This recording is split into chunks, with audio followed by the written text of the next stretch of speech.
대보 마그네틱 2022년 상반기 실적을 스루풋 회계로 분석을 해서 소개를 하도록 하겠습니다. 매출은 246%가 증가했고요. 전년 동기 대비 영업이익은 무려 1008%가 증가했습니다. 그런데 재무상태표에 결정적 오류가 있습니다. 그래서 그 분석에 심한 오차를 내고 있다는 것을 미리 말씀을 좀 드리겠습니다. 하단에 나와 있는 내용 참조해 주시고요. 내용이 적었다고 생각하시면 구독, 좋아요 부탁드리고요. 1.5 배속을 보시면 편하실 거라고 생각합니다.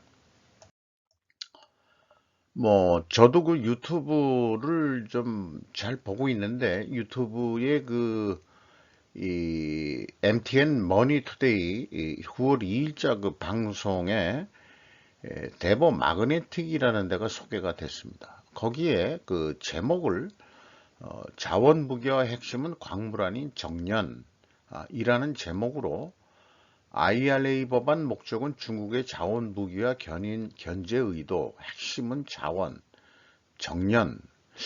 그게 뭐 독특한 그런 이 보도였기 때문에 관심을 가져왔습니다.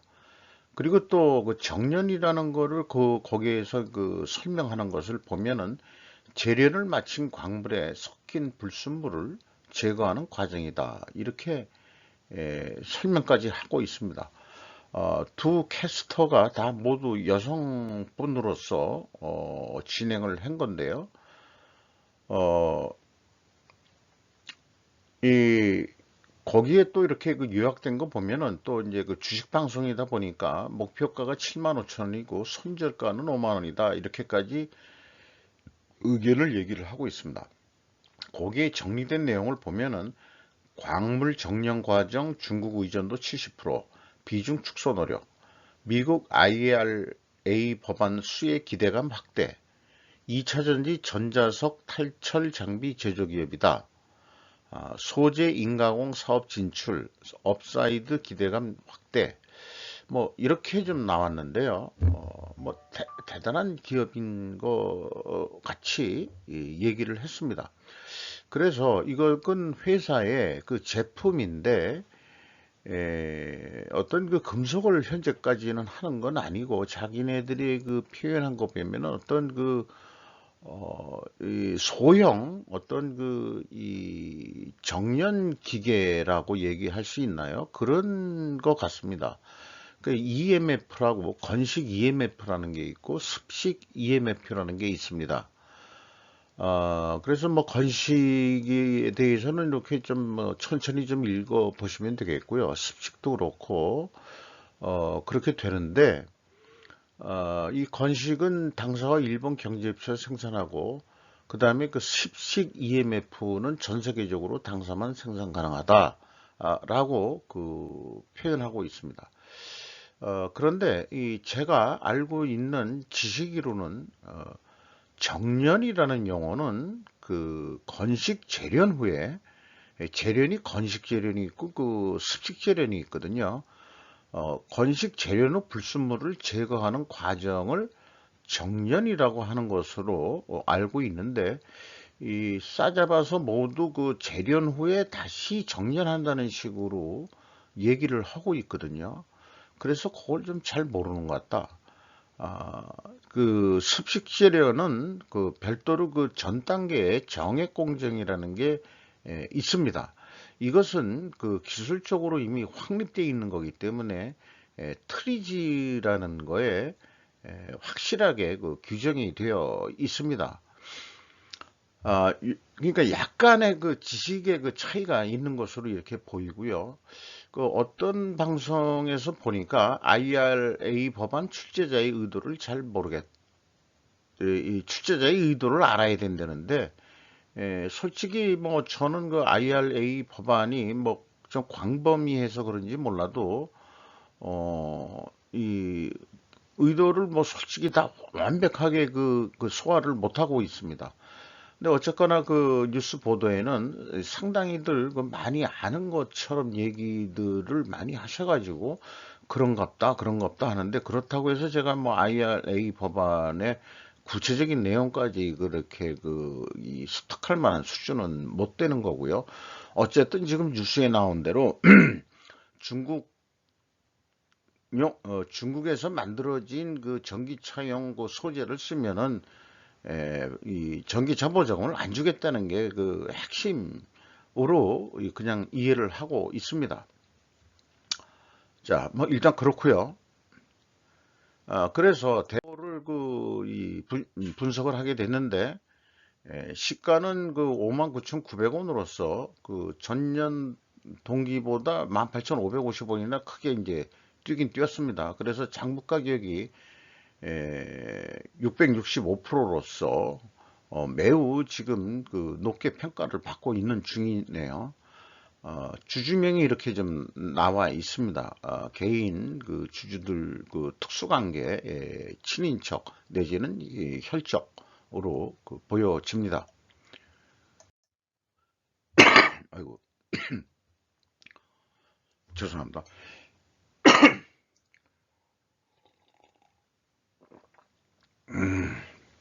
매출은 490억 원으로서요.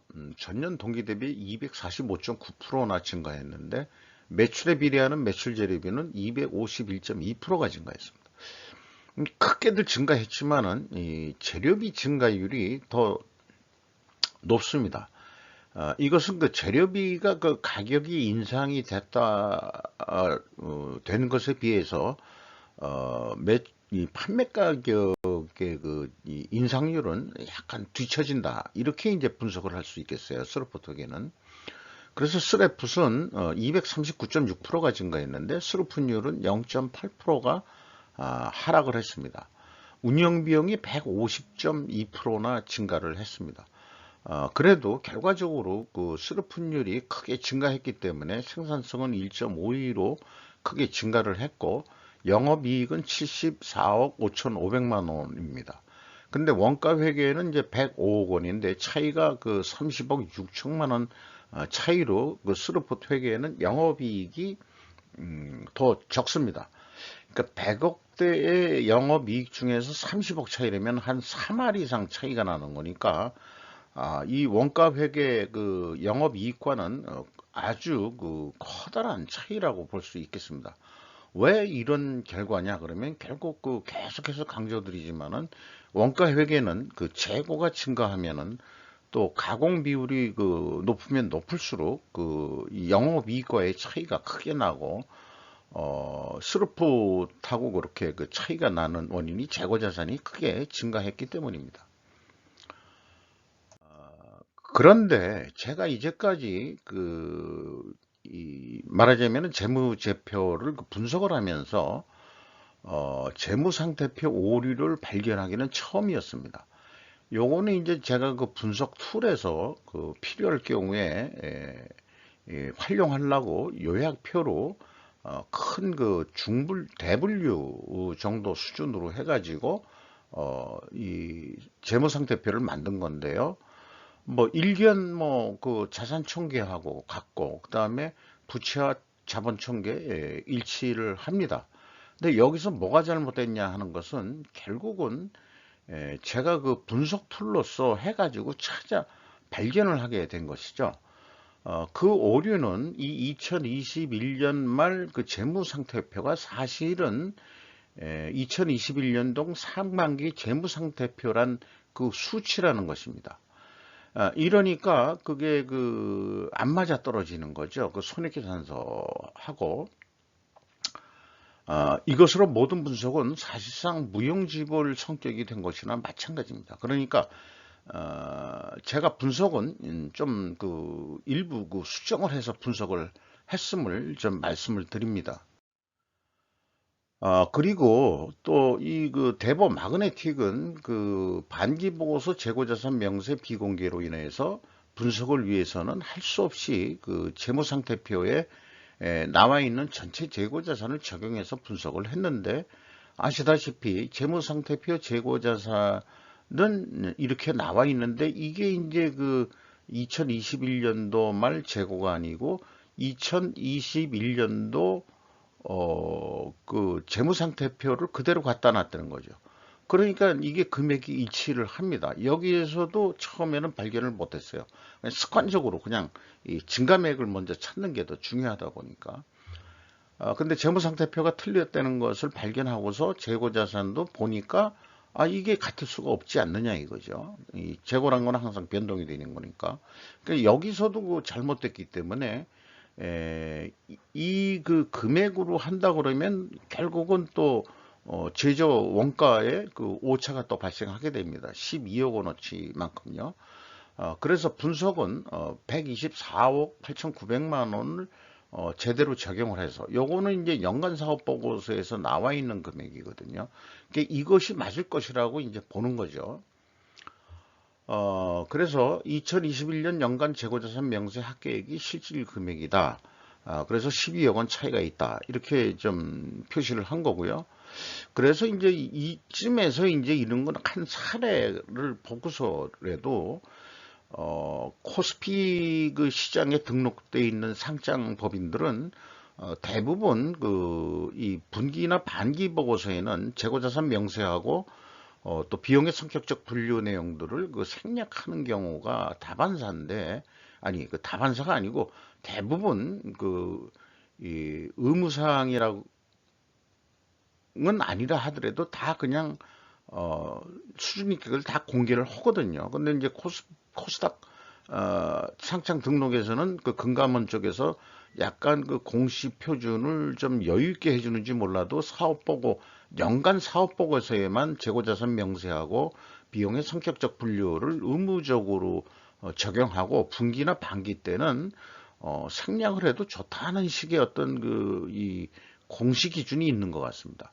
저는 그 안 된다고 이제 생각을 합니다. 그래서 그 금감원이 그 규정을 이 주식시장에 상장되어 있는 기업은 분기나 반기나 모두 그 재고자산 명세하고 그 다음에 비용의 성격적 분류는 그 공개를 해야 된다고 믿습니다. 또한 아래 나와 있는 내용의 그 양식대로 재고를 그냥 연말 상태나 그 기간말 상태로 공시하는 게 끝나는 게 아니고 흐름을 보여줘야 된다. 여기 입고 출고, 그 다음에 폐기, 타개정 대체, 그래서 출고개 해가지고, 출고가 이제 출고액하고 폐기하고 타개정 대체 합친 출고개 해서 기말 재고가 얼마다, 라는 것을 알려줘야 된다고 생각을 합니다. 뭐 길게 이렇게 자꾸 설명하는 것은 그게 이 말하자면은 그 기업의 그 회계 투명성을 그 위해서 이렇게 그 말씀드리는 거죠. 어, 또한 그 비성분 내역도 비공개했습니다. 그래서 할 수 없이 전년도 가공 비율을 감안해 가지고 원재료 가격이 상승했을 것이니까 원재료 비율은 좀 내려갔을 거다라고 가정해서 역산출해서 만들어낸 수치가 되겠습니다. 실질적인 거하고는 분명히 오차가 있기는 있을 겁니다만 적어도 그 합리적인 추정을 해가지고 가정을 했습니다. 그래서 그 가공 비율은 요게 이제 그 가정치인 거고요. 그래서 그걸 역산해서 풀어낸 것으로 하면은 MC 매출원가 재료비는 287.9%나 증가했고 운영비용은 145.1%가 증가를 했습니다. 비성분을 그 반기에 비공개했기 때문에 그 항상 그 궁금한 인건비를 중심적으로 이 주요 그 요소로 그 분석을 하거든요. 인건비가 작년에 48억 8,300만 원이 집행이 됐는데 금액상으로 42.7%나 증가했습니다. 그리고 직원도 37명이나 크게 증가를 했습니다. 61명에서 37명이면 100%가 넘게 그렇게 그 증설을 했던지 해가지고 직원들을 많이 이렇게 이제 뽑고 회사가 지금 크게 성장 중에 있다는 것을 좀 얘기하고 있는 거죠. 그런데 이제 여기 연간 평균을 보면은 5천만 원이 아직 안 됩니다. 그리고 이제 그 2020년대는 5,600만 원이었는데, 요게 이제 그 인원이 증가된 부분이 그 신입 초임 사원들의 임금이 작기 때문에 결국은 그 평균 그 1인당 임금이 11.2%나 내려간 것으로 봅니다. 전형적으로 그 소기업 수준의 그 임금 수준이라고 할 수 있겠습니다. 뭐 전 세계적으로 그 가능성이 있고 주가가 뭐 오른다 뭐 이렇게 돼 가지고 돈이 그렇게 남는다 그런다면은 2022년도 상반기 중에 급여가 많이 올랐기를 기대합니다. 그래서 거기서 일하시는 분들이 좀 기운이 나지 않겠냐. 지금 그 급 인플레이션 시대에 말이죠. 그래서 결국은 그 재고자산 매출원가 회계 투명성 검증 작업은 불가능했습니다. 그렇다면은 나머지 이 재고자산 매출원가 회계 투명성을 검증하는 별도의 수단을 또 보완하고 있는데 경영평가 지표를 통해서인데요. 이것은 이제 그 뭐 형식상 이제 이렇게 써놓은 겁니다만 전체 재고자산 회전율입니다. 1.5 회전으로 이 상승을 했습니다. 수루푼율은 거꾸로 0.8%가 하락을 했죠. 이렇게 역방향이면은 분석 경험상 어, 분식회계 개연성 가정을 세웁니다. 역방향이면은. 그러면은 그 반증을 그 기업이 하려고 그러면은 원재료 가격 하락이나 판매 가격 하락이어야 됩니다. 그런데 검증은 데이터 비공개로 불가능하다는 거죠. 그러니까 이 대법 마그네틱이 그 회계 투명성이 있는지 여부. 첫째가 그 재무 상태표가 틀려가지고 뭐가 그 투명성이 증명이 되겠느냐. 그러니까 이 수준이 그게 어떻게 또 그 내부적으로 검토가 안 되고 그대로 공개가 됐는지도 의심스럽습니다. 그 재무 회계의 어떤 그 수준이 말이죠. 그 지도하는 그 회계법인도 있지 않을까 이렇게 생각을 합니다만은 늦게라도 이게 제 방송을 보고서 발견이 된다면 정정 공시를 해야 될 거라고 봅니다. 그래서 그 매출 증가는 그 판매량 승부에 따라서 그 이익이 크게 증가한 것이다. 이렇게밖에는 설명이 되지 않겠어요. 임팩트는 무려 446.9%나 이 상승을 해가지고 주가 상승 요인으로 크게 작용할 거로 보는 요소로 개발된 겁니다. 매출자금 수금 속도 빨라졌고요. 그러나 이제 거꾸로 그 매입 채무 지급 속도는 좀 떨어졌습니다. 늦어졌습니다. 그러면은 원재료 가격이 보통 일반 제조업에서는 그 원재료 가격이 크게 상승을 하면은 원재료 확보를 위해서 대부분 성금을 주고 물건을 확보하려는 노력들을 일반적으로 하는 추세이기 때문에 이 인플레이션 시대 때에는 그 매입 채무 지급 속도가 또 빨라지는 게 정상인데 이 회사는 거꾸로 지급 속도가 떨어졌습니다. 요거는 의심의 눈초리로 의구심이라고 그러죠. 스캡티시즘으로 좀 보아야 될 사항 아니겠느냐 이렇게 생각을 합니다. 그러니까 전년도에는 요게 이제 그래서 추가로 만들어 놓은 건데요. 그 수금 속도 대비 매입 채무 대금 지급 속도로 했습니다. 그러니까 이 수금 속도율 대 지급 속도율로 볼 수 있겠죠. 이거를 또 어떤 거로 보면은 우리가 그 어떤 이 거래를 하는 데 있어서 이게 그 매일의 그 수신율이 있으면은 얼마나 그 빨리 이 답신을 했느냐 답신율 이런 거 하고도 한번 상징적으로 비교해 볼 수 있겠어요. 전년도에는 6.76 속도였는데 0.44로 팍 떨어졌다는 얘기입니다. 돈을 벌면서도 왜 대금 지급은 늦느냐 이런 거는 좀 의구심을 좀 가져봐야 된다 이렇게 생각합니다. 어, 재무상태표 오류 발견의 단초는 FCFE 주주잉여 현금 흐름이 틀렸기 때문이라고 할 수 있겠습니다. 그래서 제가 스루풋 회계 외에 현금 재무지표를 그 양날의 검으로서 그 분석을 하고 있는데, 여기 나와 있는 대로 저는 그 아트만이라는 그 분한테 개인적으로 사사를 받은 아주 그 훌륭한 준 천재가 만들어 놓은 분석 알고리즘입니다. 요게 전체가 아니고 뭐 다른 앞에 전 단계가 있고 또 뭐 여러 다른 그 후 단계가 있습니다만 핵심적인 내용만 소개를 하고 있는 것입니다. 캐펙스 27억의 그 자본적 투자가 있었고요. EAT 새우 현금 순이익은 119억 원으로서 전년 동기보다 무려 12.7%나 크게 증가해서 17.9%의 그 현금 수익률을 봤습니다. 채권자한테 60 거의 8억 원 선을 갚아가지고 이제 부채는 없어졌습니다.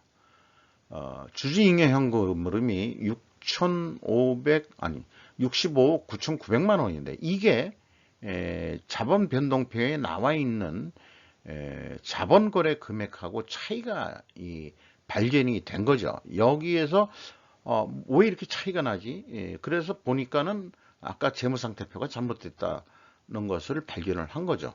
가끔 가다가 이렇게 이런 기업이 가끔 나타나기도 합니다. 근데 일부분 그 오류는 있어도 이렇게 전체적으로 2021년 말 그 재무상태표가 표기가 돼야 되는데 2021년 그 상반기에 표시된 경우는 진짜 분석을 하고 머리털 나고 처음 보는 경험이었습니다. 최종 108억 원의 현금을 벌었다. 이렇게 이제 볼 수 있겠어요. 리스크 대비 현금 버퍼율은 42.1%로 충분히 가지고 있습니다. 전년도보다 약간 떨어졌지만 이 정도 충분히 가지고 있음에도 불구하고 매입 채무 지급 속도가 느려진다는 것은 이해하기가 좀 어렵다. 이렇게 볼 수 있겠습니다. 이익 잉여금률은 30%대에서 50%로 크게 갑자기 뛰었습니다. 주주잉여 현금 흐름의 그 자본거래 내역을 자본 변동표에서 뽑아본 건데요. 이게 뭡니까? 65억 9,900만 원이거든요. 이 자본거래표에서는 이제 이 돈이 나간 거니까 이 마이너스로 표현되는데 이 갭이 아까 제가 뽑은 거하고 75억 8,600만 원이 차이가 납니다. 그래서 그게 무슨 차이냐 추적을 해 봤더니 요거 찾는데도 좀 눈에 안 익어가지고 했습니다만은 원래 이 기말 자본 51억 아니 510억 원으로 기재가 되게 되는데 기재가 된 것은 아니 이게 기재가 돼야 되는 것은 586억 원짜리가 재무상태표가 기재가 되게 되는데 전년도 상반기 거를 이번에 공시를 했다는 거죠. 그러니까 그게 75억 8,600만 원이 차이가 날 수밖에 없었던 것입니다. 이렇게 분석을 해가지고 연말 얼마까지 매출이 되겠느냐 분석을 해보면은 1230억 원 정도 날 것으로 보면은 한 445억 이익이 날 것 같다. 그런데 이 재고가 100% 증가한 것을 가정했습니다. 재고가 급격히 뛰고 있거든요. 그러니까 더 이상 노력을 안 해도 재고의 증가는 이익의 증가니까 원가 회계는 제한가는 뭐 이거를 이제 납품 가격이라고 본다면은 비율을 들어서 얘기한다면 12만 3,537원의 견적을 냈는데 남는 게 2만 1,000원 남는가로 봤는데 재고가 이렇게 늘어나면은 더블로 늘어난다는 거죠. 4만 4,500원짜리 이익이 나니까 재고가 증가하면은 뭐 더 이상 노력을 안 해도 된다. 이런 사고방식이 나오게 만드는 게 이제 원가회계의 맹점이라고 볼 수 있습니다. 그러면은 스루프트 회계는 있는 그대로 2배를 하면은 어떻게 되겠느냐? 그러면은 1천억 원대뿐이 나오질 않습니다. 그러면은 이대로 이 견적 제한을 한다 그러면은 10만 7,838원 정도. 그러니까 원가 회계는 12만 3천 원이었는데 그러면 할 수 없이 계약을 이 10만 5천 원에 계약을 한다. 그래도 이제 16,456원은 됩니다. 인플레이션 시대에 이 스루풋 회계가 인플레이션을 억제하는 그런 기능도 하는 경우가 발생할 소지가 많다. 저는 그렇게 또 희망을 하고 있습니다. 원가 회계는 인플레이션을 거꾸로 조장하는 그런 구조다. 재고가 증가하면 이익이 증가하니까 모든 걸 좀 올리려고 그런다는 거죠. 그래서 그 좀 더 이익을 내보자고 한다 그러면은 재고 회전율을 그 조금 7.8% 정도 증분해서 이거를 실현한다 그러면은 그 원가 회계에서 판매한 금액대인 12만 원대 그 이 판매가 된다 그러면은 판매 금액이 그 23%선 정도 더 증가해야 되는데 그 경우도 스루풋은 한 2만 3천 원뿐이 되지 않습니다. 4만 원대가 나오질 않습니다. 이거를 이제 그 100만 원 단위로 다시 환원해서 얘기하면은 230억, 원가 회계는 한 440억 정도겠죠. 이게 현실적인 질치인 것입니다. 이렇게 그 매출일 성공하더라도요. 거기다가 근본적으로 그 잘못된 데이터를 기초로 제가 예측을 한 거기 때문에 오차는 좀 심하게 날 수 있는 소지는 많다. 이렇게 일단 말씀드리면서 대보 마그네틱에 대한 그 분석 내용을 좀 마치도록 하는데 좀 상장 기업이 이 재무제표 자체를 틀렸다는 것 자체가 어떤 자격 미달 아닌가? 아무리 뭐 무슨 뭐 정년 기술이 정년하는 기계를 만들고 전 세계적으로 자기네가 독보적이다 어쩌고 저쩌고 하더라도 기본적으로 모든 기업은 회계 투명성이 기반이 됐을 때 베이직으로서 모든 것을 인정받을 수 있다고 생각을 합니다. 이 점을 강조 드리면서 마치도록 하겠습니다.